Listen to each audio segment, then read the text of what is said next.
David Stein. I'm the head brewer and co-founder here at Creature Comforts. I was involved early on with our recipe development and deciding which beers we wanted to brew.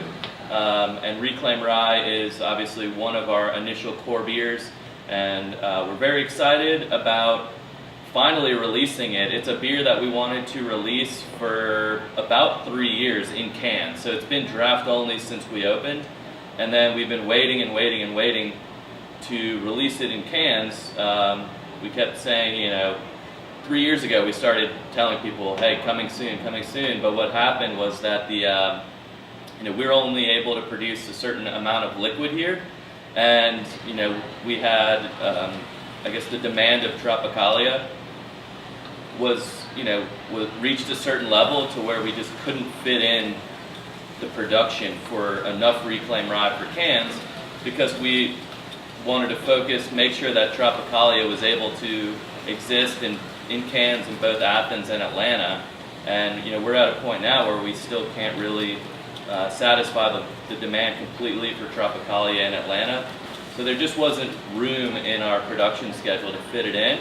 But now we're about to open our new facility here in Athens. It's going to allow us to produce a lot more Tropicalia, which finally gives us the capacity to brew this. On Saturday, we are doing our Reclaimed Rye can release party at the brewery from 1 o'clock to 10 p.m. Should be a lot of fun. It'll be the first time that people can purchase Reclaimed Rye cans to take home with them. And we have live music. We'll have food from Pulaski Heights. We're going to have a really cool tintype photographer here, so people can get their photographs taken in tintype, which is super cool. And yeah, it should all around just be a good time. We love having these kind of beer release events with live music, and people just be hanging out, eating, drinking, having a good old time, celebrating.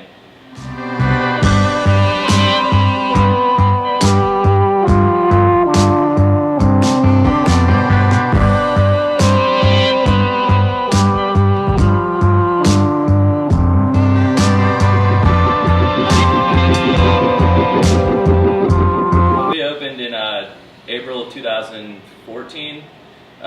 We had 4 core year-round beers, and we really kind of selected the 4 to really offer a diverse kind of portfolio of beers that what we felt would offer something for every consumer.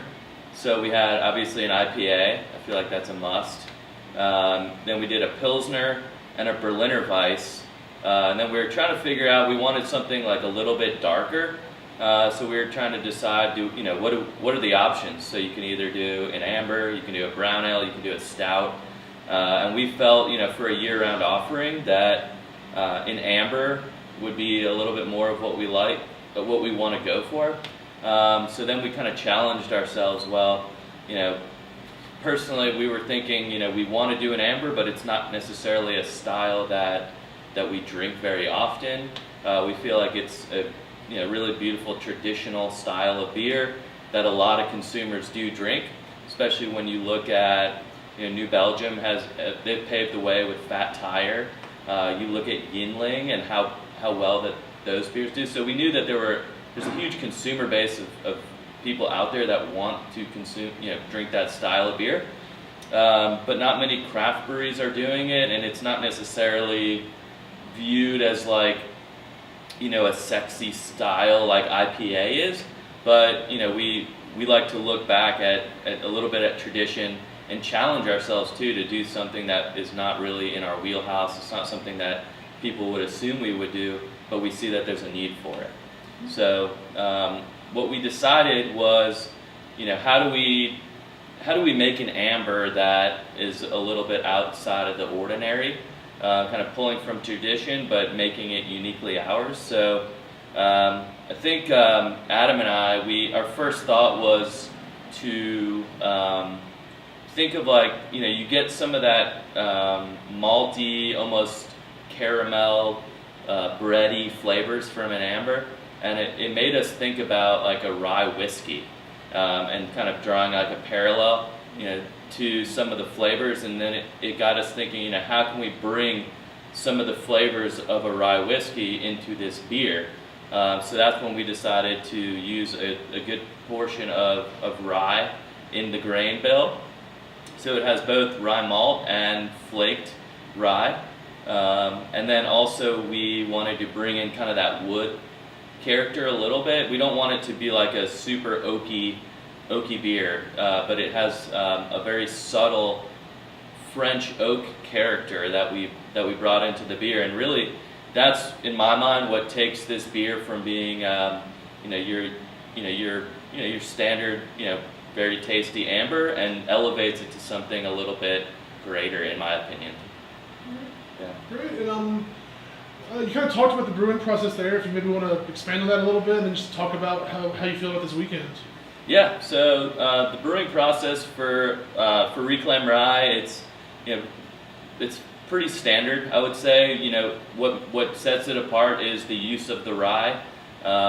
We use about, I think, upwards of like close to 30% rye, which is a good portion of the grain bill. So you definitely get a little bit of that spice and flavor from the rye. And then we came up with a process of adding oak flavor using real French oak. So we did an experimentation early on with American oak, Hungarian oak, French oak, to kind of see what they all do. There's different char levels of oak, and what we've really liked was a lighter toasted French oak, and they make these spirals. These we can grab one. So touching a little bit on the spirals that we use for Reclaimed Rye. This is a method that is used by breweries, wineries, distilleries.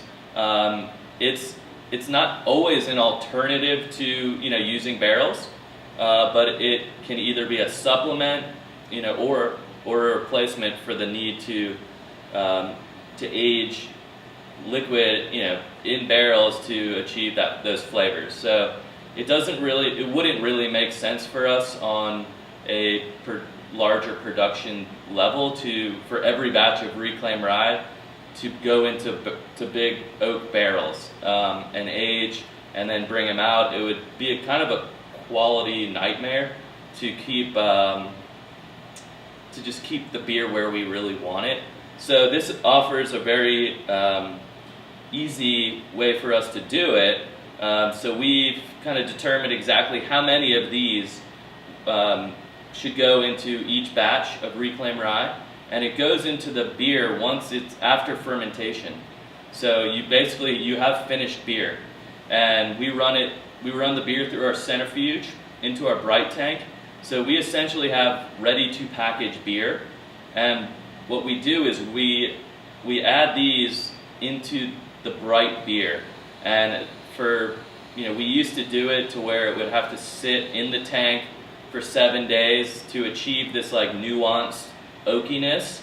But we've since then updated our process to where we do a recirculation through this canister tank, to where we load up however many of these we need to in a tank, and then we recirculate the liquid, the beer, out of the bright tank into the canister and back into the tank, and we do that for about 24 hours and extract the oaky character that we're looking for.